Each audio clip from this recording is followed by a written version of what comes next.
Many of the master chemists who supervised the conversion were Chinese, brought in specially from Hong Kong. In a June 1971 report, the CIA said that conversion from number 3 to number 4 heroin production in the Golden Triangle, quote, appears to be due to the sudden increase in demand by a large and relatively affluent market in South Vietnam, unquote. By mid-April 1971, demand for number 4 heroin both in Vietnam and the United States had increased so quickly that the wholesale price for a kilo jumped to $1,780 from $1,240 the previous September. Once large quantities of heroin became available to American GIs in Vietnam, heroin addiction spread like a plague. Previously non-existent in South Vietnam, suddenly number 4 heroin was everywhere. 14-year-old girls were selling heroin at roadside stands on the main highway from Saigon to the U.S. Army base at Long Binh. Saigon street peddlers stuffed plastic vials of 95% pure heroin into the pockets of GIs as they strolled through downtown Saigon. And Mama Sans, or Vietnamese barracks maids, started carrying a few vials to work for sale to on-duty GIs. With this kind of aggressive sales campaign, the results were predictable. In September of 1970, Army medical officers questioned 3,103 soldiers of the Americal Division and discovered that 11.9% had tried heroin since they came to Vietnam, and 6.6% were still using it on a regular basis. In November, a U.S. engineering battalion in the Mekong Delta reported that 14% of its troops were on heroin. By mid-1971, U.S. Army medical officers were estimating that about 10 to 15%, or 25 to 37,000 of the lower-ranking enlisted men serving in Vietnam were heroin users. As base after base was overrun by these ant armies of heroin pushers with their identical plastic vials, GIs and officers alike started asking themselves why this was happening. Who was behind this heroin plague?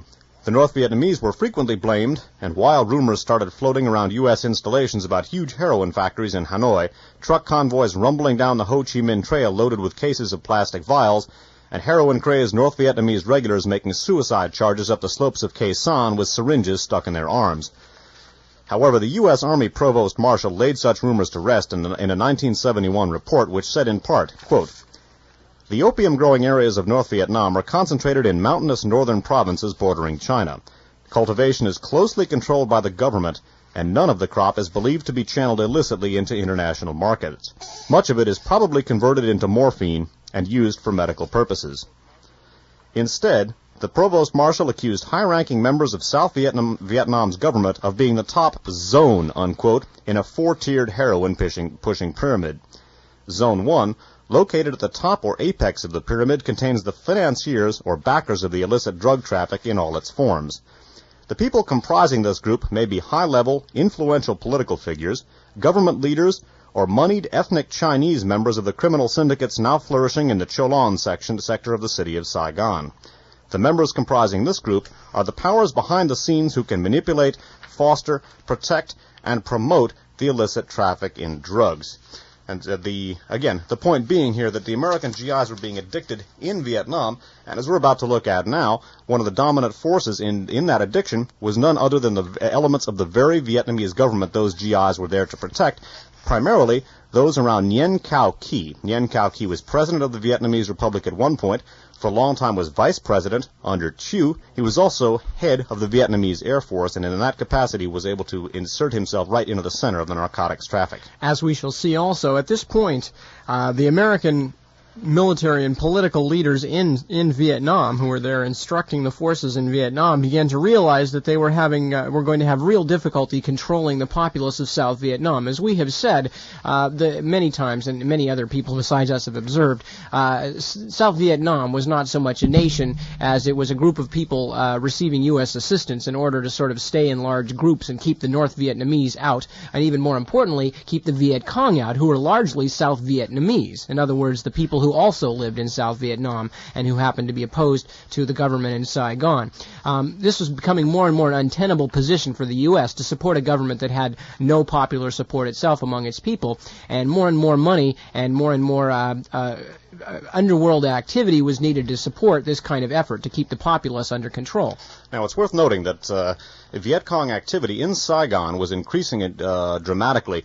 In order to combat this, basically what the United States did was to reinstall a security system that had been largely operating under the French with Operation X. Basically, the very same criminal syndicates that had figured prominently in the French security service, such as the Binzien River Pirates that we talked about, were repressed into service basically as, again, an anti-communist cadre. The system that had been put together before, and which had, as far as it went, instituted a very effective security in Saigon against the Viet Cong, basically entailed an all-pervasive system of corruption. Basically, criminal syndicates were given a free hand to corrupt anybody and everybody they could. What they did was to literally establish a community of graft whereby everybody was corrupted, everybody was in on the take, and in exchange for this, they provided information and became, in essence, anti-communist informants. This was, as an anti-communist tactic, or at least as an anti-terrorism tactic, was very effective. However, it basically created literally a criminal community in Vietnam, in Saigon, which embraced not only the top officials, but just about everybody. Everybody literally was on the take. That's what made it so effective. So what they were really doing, in effect, was criminalizing the entire society. Now, Nguyen Cao Ky, again, at one time president, another time vice president of the Vietnamese Republic, also head of the Air Force in Vietnam, and currently, by the way, living in the United States and reportedly involved in criminal activities, including narcotics trafficking in the United States. Nguyen Cao Ky and his assistant, General Nguyen Ngoc Loan, oversaw this system, and financing this all-pervasive system of corruption and intelligence was, you guessed it, the opium traffic. Reading from Alfred McCoy's book. Although he was enormously popular with the Air Force, Ky had neither an independent political base nor any claim to leadership of a genuine mass movement when he took office. This was the office of Premier, the highest political office in South Vietnam. A relative newcomer to politics, Ky was hardly known outside elite circles. Also, Ky seemed to lack the money, the connections, and the capacity for intrigue necessary to build up an effective ruling faction and restore Saigon's security. But he solved these problems in the traditional Vietnamese manner by choosing a power broker, a, quote, heavy, as Machiavellian and corrupt as Bay Vien or Ngo Dinh Due. This man was General Nguyen Ngoc Loan, L-O-A-N. Loan was easily the brightest of the young Air Force officers. His career was marked by rapid advancement and assignment to such technically demanding jobs as commander of the Light Observation Group and assistant commander of the Tactical Operations Center. Loan also had served as deputy commander to Ky, an old classmate and friend, in the aftermath of the anti-Diem coup. Shortly after Ky took office, he appointed Loan director of the Military Security Service, the MSS. Since MSS was responsible for anti-corruption investigations inside the military, Loan was in an excellent position to protect members of Ky's faction. Several months later, Loan's power increased significantly when he was also appointed director of the Central Intelligence Organization, CIO, which was South Vietnam's CIA, without being asked to resign from the MSS. Finally, in April 1966, Premier Ky announced that General Loan had been appointed to an additional post, Director General of the National Police. Only after Loan had consolidated his position and handpicked his successors did he, quote, step down as director of the MSS and CIO. Not even under Diem had one man controlled so many police and intelligence agencies. In the appointment of Loan to all three posts, the interests of Ky and the Americans coincided. While Premier Ky was using Loan to build up a political machine, the U.S. mission was happy to see a strong man take command of, quote, Saigon's police and intelligence communities, unquote, to drive the NLF out of the capital. Lieutenant Colonel Lucien Conin says that Loan was given wholehearted U.S. support because, quote, we wanted effective security in Saigon above all else, and Loan could provide that security. Loan's activities were placed beyond reproach, and the whole three-tiered U.S. advisory structure at the district, province, and national level was placed at his disposal. The liberal naivete that had marked the Kennedy diplomats in the last few months of Diem's regime was decidedly absent. Gone were the qualms about, quote, police state tactics and daydreams that Saigon could be secure and politics, quote, stabilized without using funds available from the control of Saigon's lucrative rackets. With the encouragement of Ky and the tacit support of the U.S. mission, Loan, whom the Americans called Laughing Larry because he frequently burst into a high-pitched giggle, revived the Binzoyan formula for using systematic corruption to combat urban guerrilla warfare. Rather than purging the police and intelligence bureaus, Lon forged an alliance with the specialists who had been running these agencies for the last 10 to 15 years. According to Lieutenant Colonel Conane, quote, the same professionals who organized corruption for GM and NU were still in charge of police and intelligence. Lon simply passed the word among these guys and put the old system back together again, unquote. Under Lon's direction, Saigon security improved markedly. With the, quote, door-to-door surveillance network perfected by Dr. Tuyen back in action, police were soon swamped with information. A U.S. Embassy official, Charles Sweet, who was then engaged in urban pacification work, recalls that in 1965 the NLF was actually holding daytime rallies in the 6th, 7th, and 8th districts of Cholan, and terrorist incidents were running over 40 a month in District 8 alone. Lon's methods were so effective, however, that from October 1966 until January 1968, there was not a single terrorist incident in District 8. In January 1968, correspondent Robert Chaplin reported that Lon, quote, has done what is generally regarded as a good job of tracking down communist terrorists in Saigon, unquote. Putting the old system back together again, of course, meant reviving large-scale corruption to finance the cash rewards paid to these part-time agents whenever they delivered information. Lon and the police intelligence professionals systematized the corruption, regulating how much each particular agency would collect, how much each officer would skim off for his personal use, and what percentage would be turned over to Key's political machine. Excessive individual corruption was rooted out, and Saigon Cholan's vice rackets, protection rackets, and payoffs were strictly controlled. After several years of watching Lon's system in action, Charles Sweet feels that there were 4 major sources of graft in South Vietnam. 1. Sale of government jobs by generals or their wives. 2. Administrative corruption, graft, kickbacks, bribes, etc. 3. Military corruption, theft of goods and payroll frauds. And 4. The opium traffic. And out of the 4, Sweet has concluded that the opium traffic was undeniably the most important source of illicit revenue. Now, we looked at how American GIs were being addicted to heroin being flown in by the CIA via Air America, grown in Laos by the CIA's so-called secret Hmong or Mao army, and basically that the dominant traffickers in South Vietnam, at whose behest all of this was being done. Of course, it was being used to finance the arms and fighting capacity of the Hmong, but the people involved in turning this heroin traffic around in Vietnam were basically the group of Vietnamese officials and soldiers and flyers around Nguyen Cao Ky, and this was the dominant individual responsible for getting all of these GIs addicted. Continuing, and again, Nguyen Cao Ky, the dominant person involved in the heroin traffic, or the opium traffic from Laos to Vietnam, and consequently winding up in the veins of the GIs. Continuing with McCoy's account. Of South Vietnam's 3 major narcotics rings, the Air Transport Wing loyal to Air Vice Marshal Ky must still be considered the most professional. Although Ky's apparatus lost control over the internal distribution network following his post-Tet political decline in 1968, his faction continues to manage much of the narcotics smuggling between Vietnam and Laos through the Air Force and its relations with Laotian traffickers. With over 10 years of experience, it has connections with the Lao elite that the other 2 factions cannot even hope to equal. Rather than buying heroin through a maze of middlemen, Ky's apparatus deals directly with a heroin laboratory operating somewhere in the Vientiane region. According to a U.S. police advisor stationed in Vientiane, this laboratory is supposed to be one of the most active in Laos and is managed by a Chinese entrepreneur named Hu Tim Heng. Heng is the link between one of Laos's major opium merchants, General Juan Ratikon, former commander-in-chief of the Laotian Army, and the Air Transport Wing heroin ring. From the viewpoint of the narcotics traffic, Hu Tim Heng's most important legitimate commercial venture is the Pepsi-Cola bottling factory on the outskirts of Vientiane. With Prime Minister Suvarnabhum's son Panya as the official president, Heng and 2 other Chinese financiers began construction in 1965 and 6. Although the presence of the Prime Minister's son at the head of the company qualified the venture for generous financial support from USAID, the U.S. Agency for International Development, the plant has still not bottled a single Pepsi after 5 years of stop-start construction. The completed factory building has a forlorn, abandoned look about it. While Pepsi's competitors are mystified at the company's lackadaisical attitude, the U.S. Bureau of Narcotics has an answer to the riddle.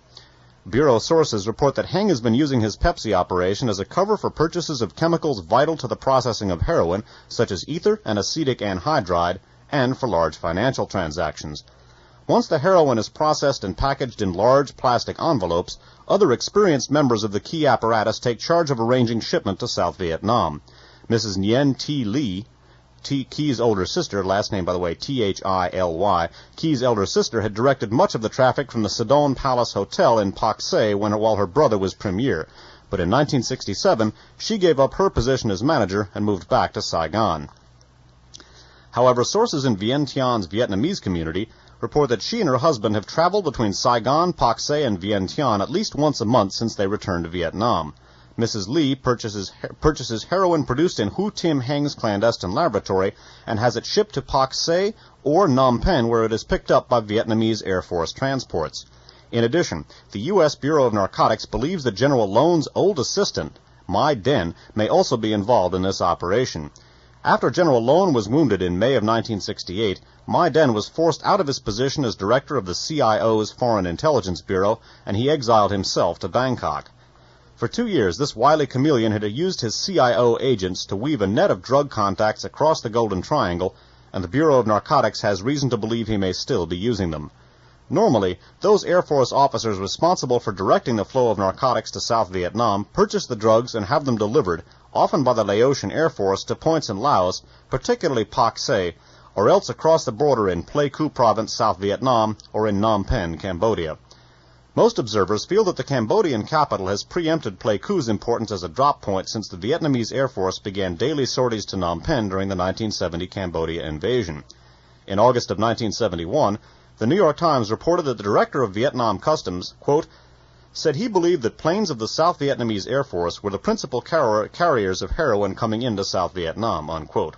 While the director is a Thieu appointee and his remark may be politically motivated, U.S. Customs more objective observers, have stated that the Air Force regularly unloads large quantities of smuggled narcotics at Tan Son Nhut Air Base. Here, Air Vice Marshal Key reigns like a feudal baron in his air-conditioned palace, surrounded by only his most loyal officers.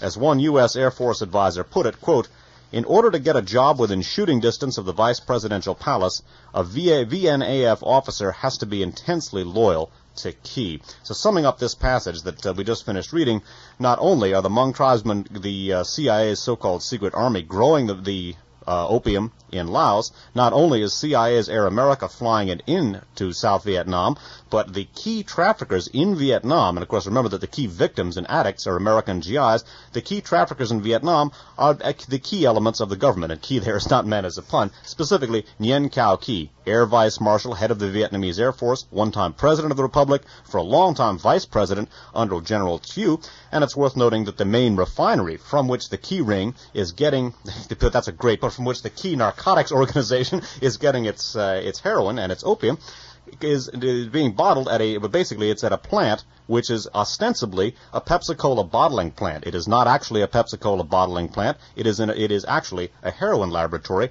Nonetheless, that heroin laboratory, again, being used by the Key Narcotics Organization, by the Hmong tribes, and by CIA to fly heroin into South Vietnam, where it's going into the veins of our GIs. That plant is being subsidized by the U.S. Agency for International Development, itself often used as a conduit for U.S. intelligence. And Nip Tuck's going to give you a very piece of interesting information about a well-known American politician who played a very important role in getting that plant set up. I can tell us late in the show, a very piece of information, a very interesting information. We'll try that one again. We both got it wrong. A very interesting piece of information. This is from The Great Heroin Coup by Henry Kruger, just a short segment. In August 1971, the Bureau of Narcotics and Dangerous Drugs announced the location in Southeast Asia of 29 drug refineries, 15 of them allegedly producing heroin. Among the largest was one in Vientiane, Laos, which was camouflaged as a Pepsi-Cola plant. Richard Nixon, representing Pepsi's interests in 1965, had promoted its construction. Though the plant never capped a bottle, it continued to be subsidized by U.S. Aid for International Development. So Richard Nixon, who at the time of, among other things, the Kennedy assassination, was working for the Pepsi-Cola company, it was the one who promoted the foundation of that plant in Vientiane, which became the leading heroin refinery in all of Southeast Asia. Never capped a bottle of Pepsi. The heroin, as Dave said, went straight into the arms of American GIs, and yet the American taxpayer supported it through the USAID. And again, the main person trafficking in that heroin, which was going into the arms of the GIs, was Nguyen Cao Ky, a key official of the government that those GIs were there to support in the first place. Obviously, a distasteful situation. We're going to conclude this particular Radio Free America broadcast by taking a look at something which, in a sense, will provide a bridge to future programs, namely the evolution of the Southeast Asian heroin traffic into a Southeast Asian heroin production operation into a major exporter of heroin to the crime syndicates bringing it into the United States. Not only is it being used to supply the habits of American GIs, via the Southeast Asian heroin opium fields eventually were to become a major factor in supplying the domestic American addict's habit. By the way, broadcasting from Foothill College, this is KFJC Los Altos Hills. And remember now, the key organization's role, that is KY organization's role, in the narcotics trafficking, because apparently the the U.S. authorities in Vietnam, particularly General Edward Lansdale, one of the prime architects of America's military and political policy there, decided to overlook the role of the Corsican syndicate in the Saigon heroin trafficking and in the Southeast Asian role in general. The Corsicans, obviously, Vietnam was a French, Indochina was a French colony. The Corsicans wound up there as well. And the Corsicans and the Vietnamese heroin traffickers, the Corsicans began contracting with Nguyen Cao Ky to get Vietnamese heroin sent to their Marseille laboratories. American authorities decided to overlook this connection. And we're going to take a look at Santo Trafficante, who made a trip to Saigon and may very well have been involved with getting Vietnamese heroin himself. At any rate, this last passage is going to serve as sort of a bridge to our next broadcasts. This is the concluding passage for this program from Alfred McCoy's Politics of Heroin in Southeast Asia. It is particularly unfortunate that General Lansdale decided to arrange, quote, some kind of truce, unquote, with the Corsicans during the very period when Marseille's heroin laboratories were probably beginning the changeover from Turkish to Southeast Asian morphine base. In a mid-1971 interview, Lieutenant Colonel Conin said that power brokers in Premier Key's apparatus contacted the leaders of Saigon's Corsican underworld in 1965 and 6 and agreed to let them start making large drug shipments to Europe in exchange for a fixed percentage of the profits. By October of 1969, these shipments had become so important to Marseille's heroin laboratories that, according to Conin, there was a summit meeting of Corsican syndicate bosses from around the world at Saigon's Continental Palace Hotel. Syndicate leaders from Marseille, Bangkok, Vientiane, and Phnom Penh flew in for the meeting, which discussed a wide range of international rackets, but probably focused on reorganizing the narcotics traffic. According to one well-informed U.S. diplomat in Saigon, the U.S. Embassy has a reliable Corsican informant who claims that similar meetings were also held in 1968 and 1970 at the Continental Palace. Most significantly, American Mafia boss Santo Trafficante Jr. visited Saigon in 1968 and is believed to have contacted Corsican syndicate leaders there. Vietnamese police officials report that the current owner of the Continental Palace is Philippe Francini, the heir of Mathieu Francini, the reported organizer of currency and opium smuggling rackets between Saigon and Marseille during the First Indochina War. Police officials also point out that some of Key's strongest supporters in the Air Force, Transport Division Commander Colonel Phang Phong Tien, is close to many Corsican gangsters and has been implicated in the smuggling of drugs between Laos and Vietnam. From 1965 to 1967, General Lansdale's senior liaison office worked closely with Premier Key's administration, and the general himself was identified as one of the young premier's stronger supporters among U.S. mission personnel. One can only wonder whether Conin's and Lansdale's willingness to grant the Corsicans a truce, unquote, and overlook their growing involvement in the American heroin traffic might not have been motivated by political considerations, i.e., their fear of embarrassing Premier Key. All right, so a quick summation tonight. We realize that with these archive broadcasts, you're listening to an awful lot of strange names, especially tonight's broadcast with all the Italian and Corsican and French and Sicilian and now Laotian and Vietnamese and Thai names. It's very complicated. This is the reason, of course, that we advocate taping them. In just a moment, Dave is going to tell you about where you can get a tape if you were not able to tape this broadcast yourself. Just to cap the main high points, just so you can go away away with this clear. We talked probably should call them the most significant points in the present context. That's right. We're going to stay away from it's key. Like it's like talking about the key ring. You know? Yeah, we're going to stay away from key for the rest of the day. Capping the most significant points off. And what started as originally a marriage of convenience between American intelligence and the American military and certain underworld organizations, namely the Corsican Union Corse underworld gang and, of course, the Sicilian Mafia, after becoming originally a marriage of convenience for political purposes, so that these groups could be used to suppress labor and leftist political organizations in Europe at the end of World War II, before very long, the intelligence forces of France and the United States found out how very valuable the opium traffic that these underworld gangs were involved in could be, and how very lucrative they could be in terms of being able to use the money to supply political forces.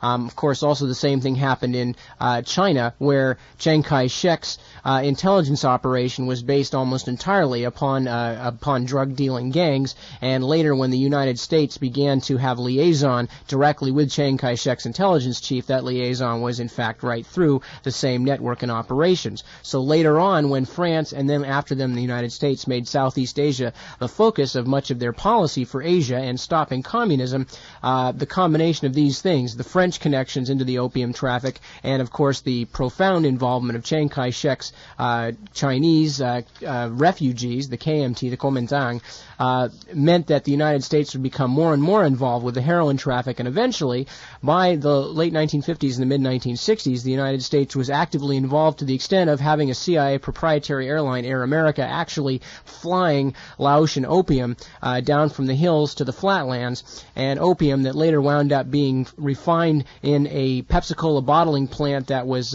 opened with the help of Richard Nixon and subsidized by the United States Aid for International Development, heroin that eventually wound up going into the arms and veins of United States GIs and coming back to the United States in the biggest heroin boom this country has ever seen. Courteous of the courtesy of the people who we were there to defend in the first place. Absolutely. And so now we're going to be looking in the next few broadcasts at some of the ways that heroin and cocaine and other drugs have become an intimate part of our intelligence establishment's political agenda. Now, if for some reason you were unable to tape this broadcast, and I think you'll agree that it's a difficult program to simply try and assimilate through casual listening, all of our archive shows, all, at this point, 24 Radio Free America shows, our 4 Guns of November programs, and other miscellaneous broadcasts are available from a tape duplication service. The name of that service is DAVCORE, D-A-V as in Victor, K-O-R-E. They're located at Suite 1300D, as in DAVCORE, Space Park Way. 3 words just like it sounds, Space Park Way. It's right down by the NASA Ames facility. That's in Mountain View. The zip code is 94043. Phone number is area code 415-969-3030. Write or phone to the attention of Paul. Once again, DAVCORE, Suite 1300D, Space Parkway, Mountain View, California, 94043, area code 415-969-3030. And again, neither Nip nor myself nor KFJC makes a sou off of that. We don't make any money off of it. This is strictly, literally, FYI, and for your convenience as well. All right, now stay tuned for Radio Dada, which has graciously allowed us to run a few minutes over. That will be on until 2 o'clock in the morning. And we will be back Sunday with our regular One Step Beyond broadcast from 8 to 11. And as soon as we have a date in approximately 4 to 5 weeks from now for our next Radio Free America broadcast, we will give you that. Right. Don't forget, by the way, May Brussels World Watchers International, Sunday morning at 9. During the third hour of next One Step Beyond, we're going to be rebroadcasting the May Brussels tape that would normally have been broadcast this evening. All right. Thank you for joining us. This is Nip Tuck for Dave Emorys saying goodnight. And be back with us next time for more Radio Free America here on KFJC.